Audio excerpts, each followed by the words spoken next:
Hello and welcome back to Online Foundations. In this module, we will be focusing on guided practice.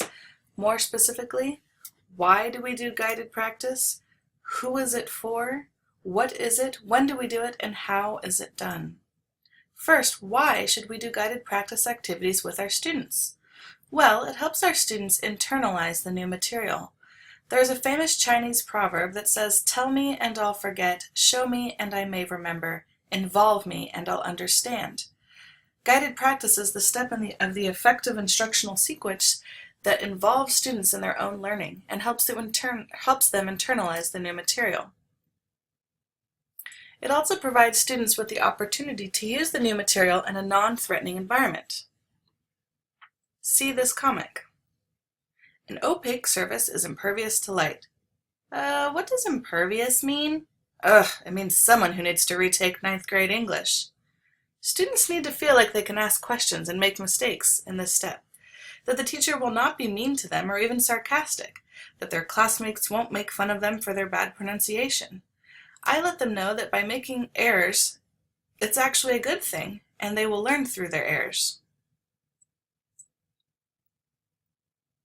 Guided practice also provides students with student-to-student interaction. The point of learning another language is to be able to communicate with others. With advancements in technology, students become so used to communicating via text messages or online chatting or through Twitter or Instagram, and there is a place for those things. However, in the classroom, I want my students to develop in person-to-person interaction. World language teachers provide students with opportunities to practice the language with each other, and they are also improving their interpersonal skills. Guided practice also provides teachers and students with constant feedback, checks for understanding. Are we ready to move on yet? If we never provide students with time to practice the new material, and instead we move straight from direct teaching of the material to testing the material, we won't know where the gaps in learning occur. We need to make sure our activities are scaffolded in a step-by-step manner that gets students to reach the designated learning targets, objectives. By monitoring the students during this guided practice, teachers can see what they need to reteach or provide students with more opportunities to practice. So who is involved in doing what?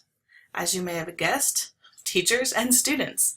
And the role of the teacher is to be the guide on the side. And the students are using the new material, whether it be vocabulary, language structures, or culture, to complete the new tasks. What is guided practice? Well, guided practice are activities for the students that are tied to the unit objective, in the target language, structured, familiar, linguistically safe or controlled contexts. Students are not creating with the language in this step. They are using the phrases we have taught them and they have heard and are already familiar with. We have already given them all of the tools they need to try this new language task on their own in this linguistically safe environment. And these activities are also culturally authentic whenever possible. What is guided practice? Well, they are a series of activities that progress from mechanical to meaningful to communicative. The first type of guided practice activity is mechanical, where the use of language is purely manipulative. Understanding is not essential for response. The activity is an artificial use of the language. Some examples of mechanical guided practice include practicing verb conjugations, copying down a vocabulary list multiple times, copying a Chinese character over and over again, or repeating after a teacher to practice pronunciation. Again, the understanding is not essential for response. Meaningful is the next step in guided practice activities. The response is predictable. The understanding of meaning is essential for response. The activity is a more realistic use of language, albeit in a controlled environment. So some examples might be A-B partner activities, speaking activities, also known as information gap activities, where one student has the answers to their partner's questions already written out in advance and vice versa. Or surveys with questions written out in advance by the teacher.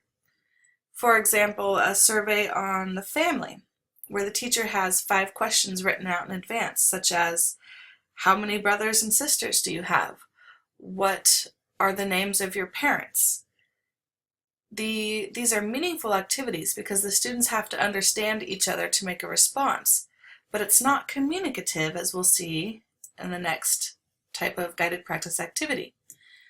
In a communicative activity, the response is unpredictable, not predictable as in meaningful. The understanding of meaning is essential for a response. New information may be exchanged, and that's the key, and the activity is based on an authentic use of language. So an example of a communicative activity might be students tell a story, or they ask questions of a partner that they have written, and the partner does not know what they will be asked. The response from the partner is also unpredictable. Another type of guided practice activity that is communicative might be students talk about what they did over summer break. Now, the key here is that students progress quickly through mechanical and meaningful to get to the communicative activities. Remember, the goal is communication. We don't want our students stuck in a mechanical phase where all they can do is walk down a street in Paris, France, and recite a series of verb conjugations. That will get them nowhere, and they will miss out on so much. We want them to be able to interact with the local people, ask for directions, go shopping, make friends, and so on. Here's some example activities of guided practice, and I'd like you to pause and think whether each activity is mechanical, meaningful, or communicative. So first, here's an example of a speaking guided practice activities. Students are provided with a list of 10 questions to ask their partner about their family. Is this activity mechanical, meaningful, or communicative?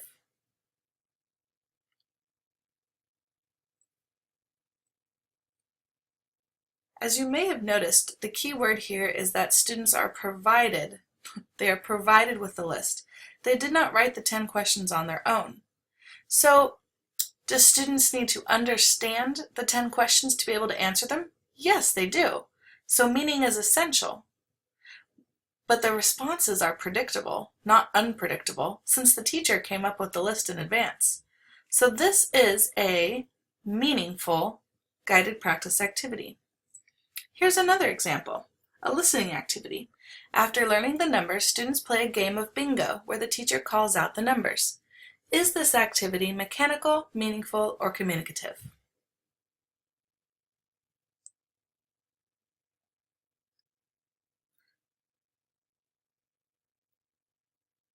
You may have guessed that this activity is, well, either mechanical or meaningful, but definitely not communicative.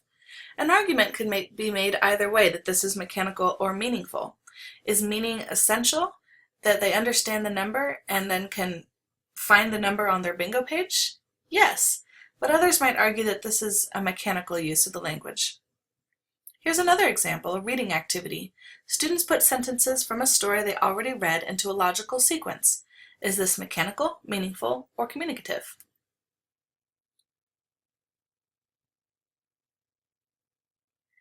This activity is meaningful. Students need to understand the sentences they are reading to put them in order.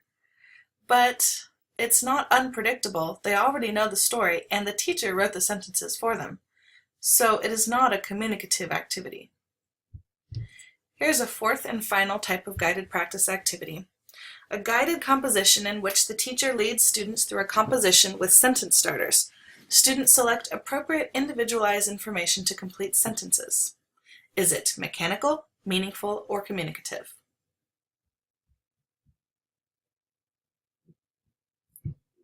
You may have guessed that this activity is meaningful. The teacher has structured this composition so that the responses are now predictable. So this is a meaningful activity. In order to make it a more communicative activity, the teacher could then say, tell me what you did over summer break, or what did you do last weekend, or describe your family. Any open-ended prompt like that is not a structured composition would then be a communicative activity. So when should we do guided practice activities with our students? Frequently, throughout every lesson.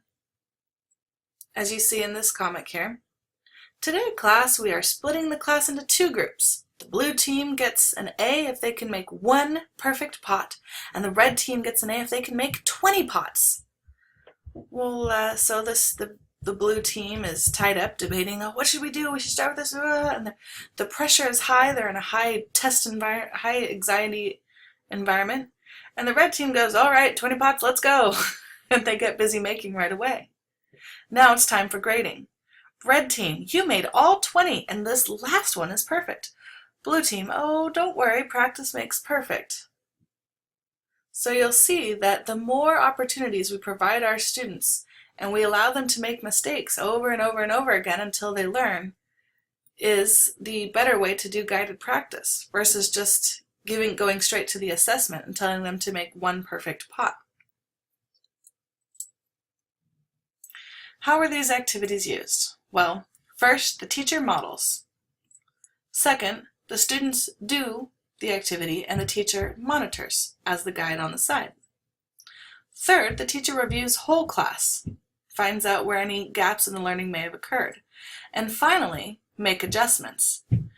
The teacher may decide that he or she needs more comprehensible input or more guided practice.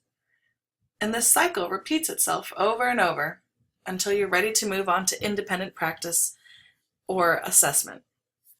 So thank you, and I will see you online soon.